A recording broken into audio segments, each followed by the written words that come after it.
So, ayan na guys. Ready na ang ating pang-ulam. Ang ating grilled tayo ng tilapia.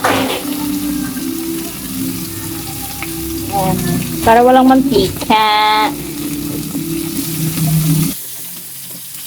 As dinner yan. Diba? Pwede na natin yung naluto. Tapos i-plating na natin.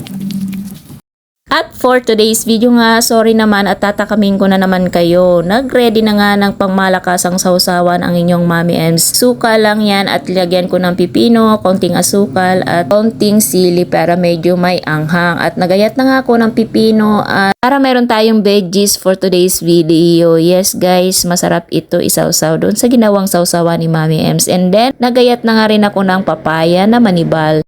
Salang ako ng pan at ayan, nilagyan ko na ng butter. Tansyameter lang tayo for today's video guys. Walang saktong sukat. Ayan, tunawin natin maigi yung butter at ilalagay na natin ang ating bawang at papalabasin lang natin ang kanyang aroma. At isusunod natin dyan ang ating sibuyas. Kayain nyo na lang yan guys. Naku, napakasarap nitong lutong ito. Kahit ito lang ay ulam na. Ang bango-bango. Yes guys, try nyo na rin ito. Nunod ko na nga po pala ang ating mga sibuyas at ganun din papalabasin din natin ang kanyang aroma. Haluin natin kang kaunti ng hindi masunog at isusunod na nga natin dyan ang ating pangmalakasang sili at of course ang pinaka main ingredients natin ay ang kamatis. Yes guys, adobong kamatis ang ating lulutuin for today's video. Para maiba naman at iyon ang ipapartner nga natin dun sa grilled tilapia natin. Naglagay na nga ako ng kaunting tubig at para maluto sila all together. At para magkaroon din ng kaunting sarsa. At lalagyan din natin ng kaunting toyo, kaunting oyster sauce para yan ang magsisilbing pampalasa niya. And then haluin lang natin ang mag-combine sila all together at antayin natin kumulo at maluto na ng tuluyan ang ating mga kamatis at ang ating sili. Titikman din natin yan kung okay na yung lasa niya at kung kulang magdadagdag tayo ng kaunting magic sarap. Lagyan natin guys kaunting granules. Kunti lang. Yung suka.